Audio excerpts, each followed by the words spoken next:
ഹൈന്ദവ സംഘടനകളുടെ നിർദ്ദേശപ്രകാരം സ്കൂളിൽ ക്രിസ്മസ് ആഘോഷം വിലക്കിയെന്ന പരാതിയുമായി രക്ഷാകർത്താവ്. തിരുവനന്തപുരം ആറ്റുകാൽ ചിന്മയ വിദ്യാലയത്തിനെതിരെയാണ് വിദ്യാഭ്യാസ മന്ത്രി വി ശിവൻകുട്ടിക്ക് പരാതി ലഭിച്ചത്. ഗൌരവത്തോടെ കാണുമെന്ന് മന്ത്രി വ്യക്തമാക്കിയിരുന്നു. നേരത്തെ സ്കൂളിന്റെ പേര് വിവരങ്ങൾ പുറത്തുവിടണമെന്നാവശ്യപ്പെട്ട് ഹിന്ദു ഐക്യവേദിയും രംഗത്തെത്തിയിരുന്നു. സ്കൂളുകളെ വർഗീയ പരീക്ഷണശാലകളാക്കാൻ അനുവദിക്കില്ല എന്നുള്ളതാണ്.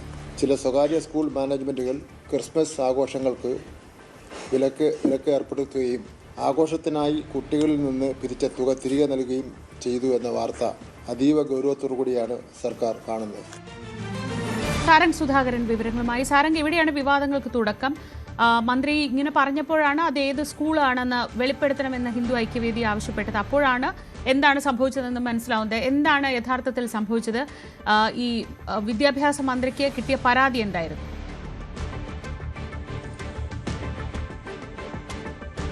ശ്രീജ, ഇത്തരത്തിലൊരു വിഷയം കഴിഞ്ഞ ദിവസമായിരുന്നു ഉരുത്തിരിഞ്ഞു വന്നത്. അതായത് കേരളത്തിൽ തന്നെ പല വിദ്യാഭ്യാസ സ്ഥാപനങ്ങളിലും ഈ ഒരു ക്രിസ്മസ് ആഘോഷവുമായി ബന്ധപ്പെട്ട് അത് നടത്താതിരിക്കാനുള്ളൊരു നീക്കം നടക്കുന്നുണ്ട്. അത്തരത്തിലുള്ള ഒരു നീക്കം എന്ത് വില കൊടുത്തും തടയും, ഒപ്പം അങ്ങനെ നടപടി അടക്കം ഉണ്ടാകും ഇത്തരത്തിൽ സ്കൂളുകൾക്കെതിരെ എന്ന് വിദ്യാഭ്യാസ മന്ത്രി വ്യക്തമാക്കിയിരുന്നു. അതായത് ഉത്തരേന്ത്യയിലടക്കം നടക്കുന്ന ഈ ഒരു ക്രിസ്മസ് ആഘോഷത്തിന് വിലക്കേർപ്പെടുത്തുന്ന തരത്തിലേക്കുള്ള ഒരു പ്രവണത കേരളത്തിലേക്ക് കൊണ്ടുവരാൻ അനുവദിക്കില്ല എന്ന ശക്തമായ നിലപാടായിരുന്നു വിദ്യാഭ്യാസ മന്ത്രി അടക്കം എടുത്തത്.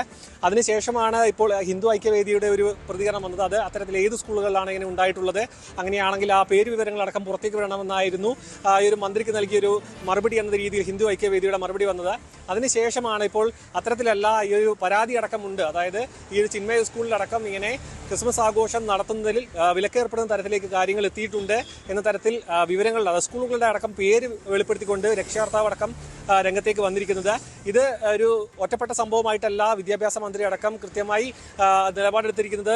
കേരളത്തിലെ പലയിടങ്ങളിലും ഇങ്ങനെ ഒരു സംഭവം നടക്കുന്നുമുണ്ട്. കാരണം നമുക്കറിയാം, കേരളത്തിലെ എല്ലാ സ്കൂളുകളിലും ഓണമായിക്കോട്ടെ, ക്രിസ്മസ് ആയിക്കോട്ടെ, മറ്റ് എല്ലാ ആഘോഷങ്ങളും അത്ര ഒരു തരത്തിലുള്ള ഒരു വിഭാഗീയതയും ഇല്ലാത്ത രീതിയിൽ ആഘോഷിക്കുന്ന ഒരു സാഹചര്യം വർഷങ്ങളായിട്ടുള്ളതാണ്. അതിലേക്ക് വിഷം കലർന്ന തരത്തിലേക്ക് ഇങ്ങനെ ക്രിസ്മസ് ആഘോഷം വിലക്കേർപ്പെടുത്തുന്ന ഒരു പ്രവണത അനുവദിക്കില്ല. അത് സ്വകാര്യ സ്കൂളുകളായിക്കോട്ടെ, ഇത്തരത്തിലുള്ള ചിന്മയ പോലെയുള്ള സ്കൂളുകളായിക്കോട്ടെ, അവിടെയൊന്നും അനുവദിക്കില്ല എന്നൊരു കർശന നിലപാടെടുത്തിരുന്നു. അതിനിടയിലാണ് ഈ ഒരു ഹിന്ദു ഐക്യവേദിയുടെ പരാമർശവും പിന്നെ രക്ഷകർത്താവ് രംഗത്തേക്ക് വരികയും ചെയ്തത്. വിദ്യാഭ്യാസ വകുപ്പുമായി ബന്ധപ്പെട്ട് ഇതിനു മുൻപും ഇത്തരത്തിലുള്ള ഒരു വർഗീയ പ്രശ്നങ്ങൾ, അതായത് വർഗീയ ചുവയുള്ള പ്രശ്നങ്ങൾ ഇതിനു മുൻപും ഹിജാബ് വിഷയത്തിലടക്കം ഉണ്ടായിരുന്നു.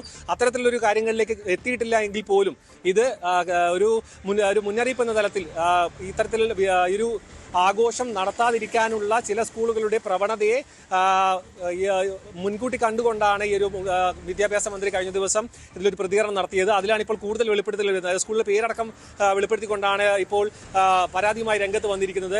കാരണം ചിന്മയ പോലെയുള്ള സ്കൂളിൽ നിരവധി കുട്ടികൾ പഠിക്കുന്നതാണ്. ആ ഒരു സ്കൂളിലടക്കം ഈ ഒരു ആഘോഷങ്ങളിൽ നിന്ന് കുട്ടികളടക്കം മാറ്റി നിർത്തുക, ആഘോഷങ്ങൾ ഇല്ലാതാക്കുക, അതൊരു മറ്റൊരു വിഭാഗത്തിന്റെ ആഘോഷമാക്കി മാത്രം കുട്ടികളെ കാണിക്കുക എന്ന തരത്തിലേക്കുള്ള ഒരു വർഗീയ ചുവയുള്ള രീതികൾ ഒന്നും അനുവദിക്കില്ല എന്നൊരു നിലപാടെടുത്തിരുന്നു. അതിലിനി കൂടുതൽ പ്രതികരണങ്ങൾ ഈ ഒരു സ്കൂളിന്റെ അടക്കം പരാതിയുമായി രക്ഷിതാവ് അടക്കം രംഗത്ത് വന്നതിന്റെ സാഹചര്യത്തിൽ ഇനി ഇതിൽ എന്ത് വിശദീകരണമായിട്ടായിരിക്കും വിദ്യാഭ്യാസ മന്ത്രി വരിക, അതിൽ എന്ത് നടപടികളിലേക്ക് കടക്കുമെന്ന കാര്യം ഇനിയും നമുക്ക് മനസ്സിലാക്കേണ്ടതുണ്ട്. നിലവിൽ ഈ ഒരു രക്ഷിതാവിന്റെ പരാതിയാണ് ഒരു സ്കൂളിലെ മാത്രമാണ് പുറത്തേക്ക് വന്നിരിക്കുന്നത്. ഇത്തരത്തിൽ കേരളത്തിൽ മറ്റ് പല സ്ഥലങ്ങളിലും ഇങ്ങനെ സംഭവം ഉണ്ടായിട്ടുണ്ടോ എന്ന് വിദ്യാഭ്യാസ വകുപ്പ് അടക്കം പരിശോധിച്ചു വരികയാണ്. ശ്രീജ, സാരംഗ് സുധാകരനാണ് വിവരങ്ങൾ നൽകിയത്, തിരുവനന്തപുരത്ത്.